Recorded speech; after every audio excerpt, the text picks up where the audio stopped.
As for the question, am I still a minimalist? I do think that nowadays I own a bit more items than I used to, and it has made me wonder, like, am I still the minimalist that I used to be?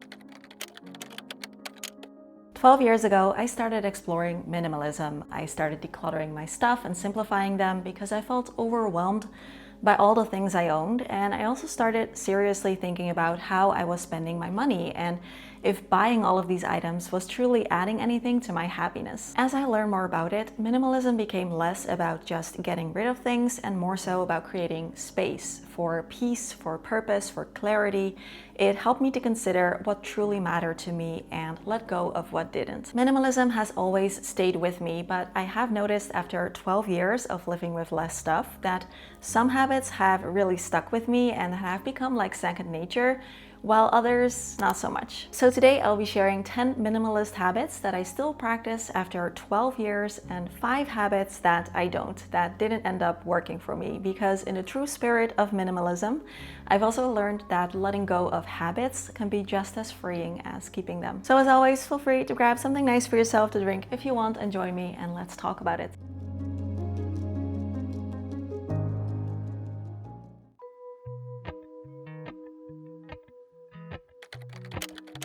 When I started out with minimalism, it involved some serious decluttering because after a few years of working and spending most of my money on clothes and accessories and beauty supplies, I had a lot of stuff. I didn't keep track in the beginning, but I estimate that I decluttered about 60% of my items within the first couple of years. And this helped me to go from being completely overwhelmed by my things and not knowing how to store them and how to organize them, to now feeling at ease in my home and always knowing where everything was and being able to keep my home tidy quite easily. These days, I'm not constantly decluttering anymore, but I do still check in every season. So it's like a little reset. I ask myself, does this still serve me? Do I still use this? Should this still be here? Typically, I do this at the start of spring and the start of fall because I find that the change in seasons is the perfect timing to really evaluate if things still serve a purpose. And because we've already decluttered so much, it's now possible for us to go over basically all of the items in our apartment within a day. A few intentional passes a year helps me to keep my space light without obsessing over every item. Minimalism doesn't stop at the physical stuff. Every couple of months I do a digital reset. I delete and organize my photos, I unsubscribe from emails, I delete apps that I haven't used in a while. Clutter isn't just physical. Digital noise can be just as stressful. It's just easier to ignore. And with how much time we're spending online nowadays, this can really add up. We get notifications, endless tabs, hundreds of photos, social media. It can all quietly chip away at our focus and our mental clarity without us even really noticing. Over time, I've noticed how much lighter and more in control I felt after doing a good digital reset and setting some digital boundaries. And the more technology advances, with AI being a thing now as well, the more I want to be intentional about how I choose to engage with it all. I don't want to always be dividing my attention between different devices and different tabs and always be available and scroll mindlessly on my phone or play silly games. I feel like our tech should serve us and not the other way around. So I try to make sure that my digital clutter doesn't pile up, to keep my digital life light and organized, and to make sure that I'm in charge of where my attention goes. If I want something, I wait a few days for a smaller purchase or a month or longer for a bigger purchase. And if I still want it after that time, I will buy it.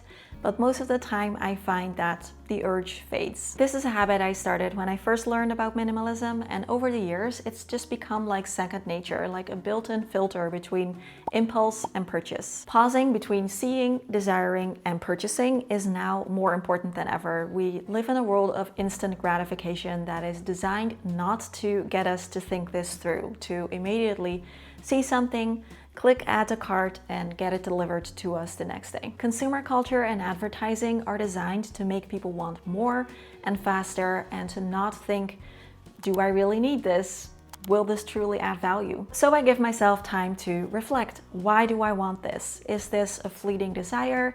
Or is it a meaningful purchase? And I find the cool thing about this is also that when I do decide that a purchase is worth it, I am all the more happy with it because it's not like I never buy anything. It only makes my purchases more worthwhile and valuable and thought through. And of course, this also involves quality over quantity, another minimalism staple that I've come to adapt. I would rather have one high quality item that will stand the test of time than 5 cheap ones that fall apart within a year. I used to start my days by hitting snooze a bunch of times and then checking my phone and rushing out the door. It felt chaotic, like I was already behind trying to catch up before the day had even started. Now I've embraced slower, quieter mornings, just breakfast, tea, slowly waking up without my phone, without noise, and without already a big to-do list in my head. I totally realize this is easier for me to do now that I'm self-employed and working from home, but I did also used to do this when I was working at an office still. I just got up a little bit earlier so that I had the time to slowly wake up. I don't always get this perfect, but I do find that it sets the tone for a more intentional day. Minimalism has helped me see that time is the most valuable resource I have because once I spend it, it's gone. I don't get it back. And so saying yes to one thing automatically means saying no to other things. For me, as someone who used to be a big people pleaser, learning to say no has been one of the most powerful shifts to invitations that don't align, to obligations that I just don't have the space for, to business projects that sound fun and exciting but are just too time intensive, or even to free gifts or samples of things that I wouldn't have bought if they weren't free. Saying no isn't always easy. In fact, for me, it still usually is not. It's just that you don't want to disappoint people and you also don't want to close yourself off from too many opportunities. But learning to say no is also one of the best things we can do to protect our peace, our time, and to save them for the things that truly matter. For me, this also means social minimalism. I try to be very intentional about the plans I make and the people that I spend my time with. I take my plans with people very seriously, so if it's in my calendar, I will go. I'm not someone who just cancels things last minute. So because of that, I do try to be mindful of what I'm putting in my calendar and make sure it's not too full with social things that I know that it will drain me when the time comes. In the 12 years of being a minimalist, my income and my job have changed a lot. There have been times when we had to live with a very strict budget in order to make ends meet, and there were times when we had enough money left over to save. But one thing that I've always tried to stick to is living below my means, because honestly, I think this is the best life hack that exists and a way of living that just provides so much more freedom. Basically, this means that just because we can afford something doesn't mean that we need to own it, and if we have the option to upgrade, we don't always have to do that automatically. Some practical examples for me is that we chose not to own a car. We chose to buy a smaller apartment in a smaller city so that our mortgage isn't maxed out, we don't go out to eat every week, and many other things. For me, living below my means isn't about settling or restriction, it's about financial breathing room, just less pressure, more space, and the ability to make choices based on what would make me happy instead of on financial survival. Most people I talk to see our smaller apartment as a starter apartment, something that you trade up from after living there for a couple of years. And when I say that, I'm happy here, I have everything I need, I don't see the need to upgrade and buy a bigger home somewhere in the future, people still kind of look at me weird sometimes. I sometimes feel like I'm the odd one for not wanting to trade this in for something bigger and fancier and newer when, I'm happy here, I have everything I need, and we don't have to lie awake at night wondering about how we're going to make the mortgage payment if we have an unexpected bill or something like that. And to me, that feeling is worth so much more than having a bigger, fancier home. A big thing here is gratitude and contentment, because minimalism has helped me to shift focus from what I don't have to what I do have, and to have the space to enjoy enough.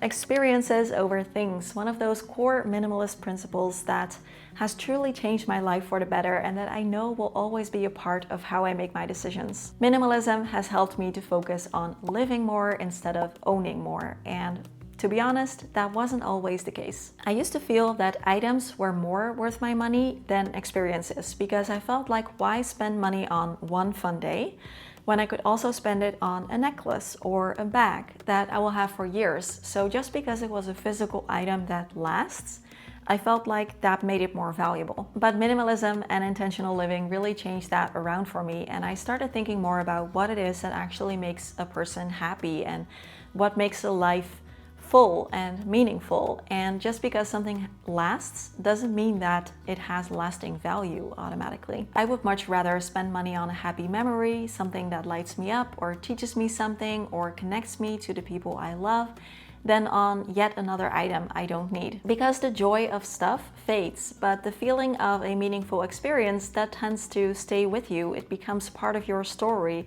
part of who you are. If you recognize this, try to ask yourself, do I want more stuff or do I want more stories? Minimalism taught me the value of space, and not just physical space, but also mental space, emotional space.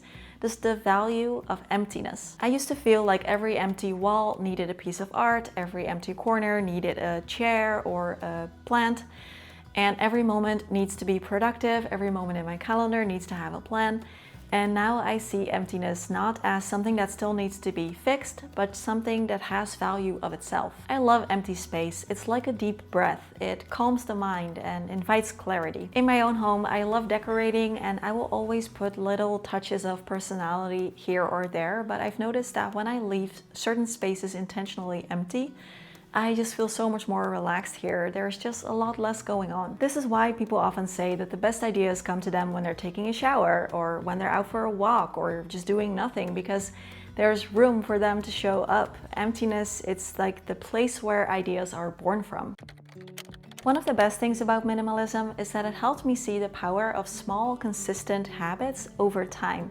And it helped me to build some routines with intention, not out of perfectionism, but just out of a way to support myself and the kind of life I want to live. A quick reset of the apartment, going on my morning walks, making time for yoga, for reflection, or even just doing the dishes before you go to sleep.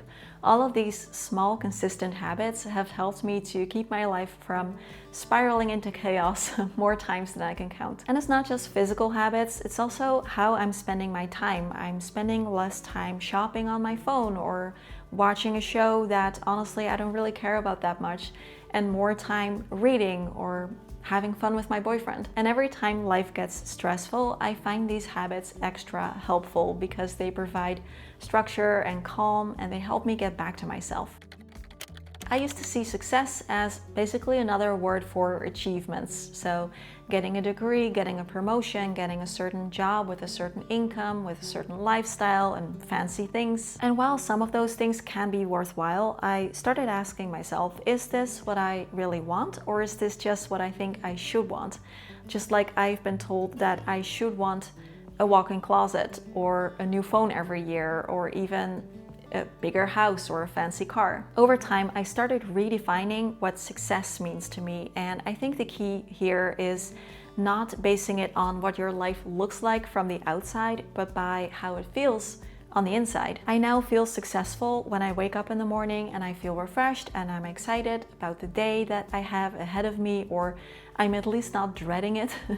And I feel like I have the time and the space and the freedom to do the things that I enjoy and that help me feel good. Basically, when my life is aligned with my values and I feel like I can live it on my own terms. And this helped me to be less susceptible to comparison and to messages that tell me that my life isn't good enough and my stuff isn't good enough and I'm not good enough. And to really know, like, I have enough, I am enough.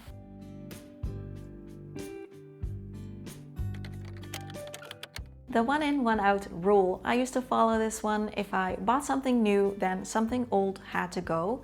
And in the beginning, this was quite helpful. It helps us to keep our stuff under control, and it also helps to think twice before buying something new, because if we know that we have to get rid of something else, then we're gonna be thinking like, okay, is this worth it? But after the initial beginning phase of minimalism, this rule started to feel very forced to me, because I already decluttered a lot with intention and I was already buying new things with intention as well. So if I thought that something was worth purchasing, then it already aligned with my values and my lifestyle. Choosing something to let go of when I buy something new just to like keep the math balanced and to keep this rule felt unnecessary and wasteful. So I have let this one go. I think that it can still be helpful as a guideline in the beginning, but these days I trust my own judgment without needing this rule to keep things in check. I do think that nowadays I own a bit more items than I used to, like in the last couple of years. And this is partly because we now own our own apartment and you need just a few more things for that.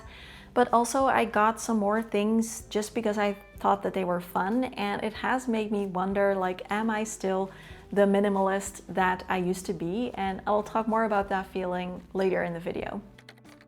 The second habit I let go of are extreme decluttering challenges, or decluttering challenges altogether. I've never been someone very drawn to the extremes, so I never really did the more intense decluttering challenges, but I have dabbled in them from time to time. For example, letting go of one thing 30 days in a row. I think a challenge like this can be fun and helpful, especially in the beginning when you still have a lot of stuff that you want to go through and you want to build momentum. And they also kind of feel like a game, so they can be fun and motivating to get started with. But first of all, I just don't have that much to declutter anymore, and it feels stupid to just get rid of something to do a challenge like that. But also I feel like sometimes these more extreme decluttering challenges could be more so for the content creators who want to get the clicks and have the really cool like before and after photos, than for their viewers who are just quietly living their lives and who are looking to simplify and declutter in a meaningful, lasting way. Because real lifestyle change takes time. It's boring, but that's the way it is. And minimalism truly is a marathon. It's not a sprint. It can even be a little bit reckless to get rid of too many things too fast, because you can potentially get rid of something that you'll regret, or chase a kind of minimalism that is more so performative than actually practical and helpful in someone's real life. So I think that slow and steady just works best. Even if that is the more boring answer, I declutter when needed. No pressure, no timelines, no challenges, no drastic befores and afters, just small decisions here and there that add up over time. When I first started decluttering, my wardrobe was definitely the hardest area for me by far, not just because I had a ton of stuff in there, but also because clothing carries identity, memories, aspiration. It's just more emotional, and I also didn't have a clear sense of personal style yet, so I really didn't know what I was supposed to base my decisions on. On top of that, I thought that minimalism meant that I also had to create this perfect Pinterest-worthy minimalist capsule wardrobe, you know, the one where you only have to buy like neutrals, whites, beige, gray, black. And while I think that the typical capsule wardrobe could work very well for some people, it didn't for me. I think ironically, trying to create the perfect minimalist capsule wardrobe can get people stuck in that loop of constantly buying and decluttering and tweaking and organizing and improving. And it's not really a way of making our wardrobe any more simple in that case. These days, I'm much more relaxed about it. My wardrobe is quite small and simple, but not strict. It's not perfectly optimized, but I have enough outfits to choose from.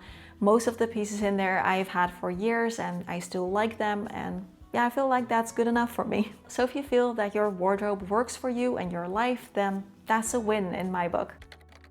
What's funny about minimalism is that it is supposed to help us break free from the constant pursuit of stuff, but at the same time, there is a danger of us also focusing much more on our stuff. And that was where I was for a while. There was a time when I took things a little bit too extreme, and when buying something that I didn't really need felt like a failure. For example, I didn't want to buy, for the longest time, a dressier purse, because I already felt like I had a backpack and that serves the same function, even though in terms of your outfit, they kind of don't. I also took way too long to replace certain things that really needed replacing, like my old laptop for my work.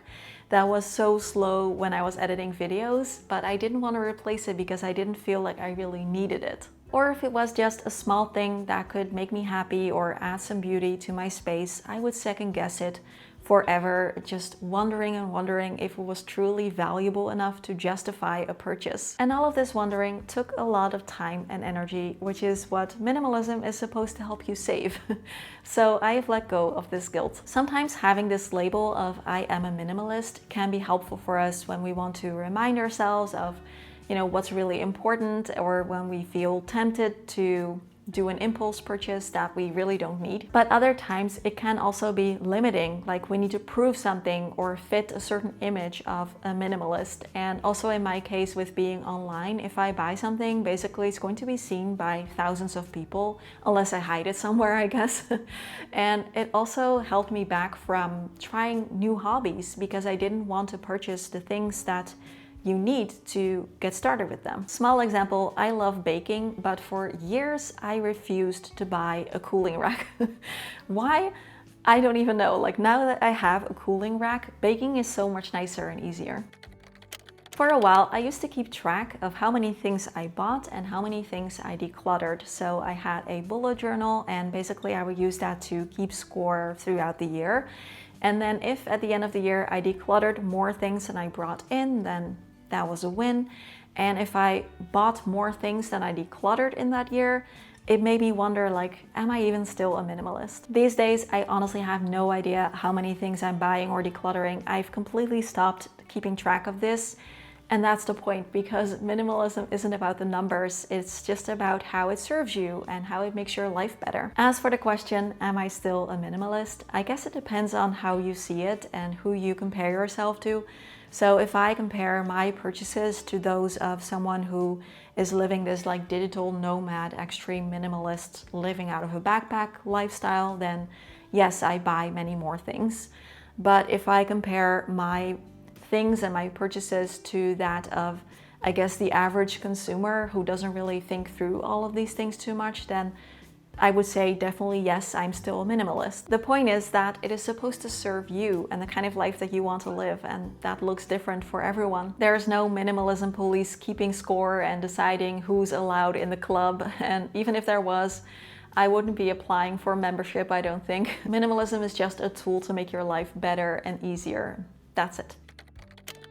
12 years in, I still believe in minimalism. Even if my life has changed and the world has changed a lot since then as well, I will always be grateful for how it helps me to simplify my life and make it better. Do you consider yourself to be a minimalist, and where are you in your journey? Are you still decluttering? Are there perhaps also some minimalism habits that you've let go of? I would love to know. I always love reading your stories in the comments. So I'll see you there. This video was made possible by my supporters on Patreon and YouTube members. They help me to keep the channel going and to keep making these videos for everyone here on YouTube. So if you would like to help support my work as well and get 2 extra videos from me every month, then I will leave the links for you in the description box below. You can decide if you'd rather join on Patreon or on YouTube memberships. They are the same videos, the same content, so it's just a matter of which platform you would prefer. And a huge thank you to everyone who's already a supporter of my work, and of course to everyone here on YouTube watching my videos here as well. That really helps too, so thank you, I appreciate it. As always, questions, comments, conversations down below. Have a wonderful, wonderful day, and I will see you all again really soon. Bye-bye. Just having a cooling rack when you're baking cookies or when you're baking bread, it's just so nice. It cools down much more quickly and you don't get that like condensation of the steam. I don't know why I waited so long.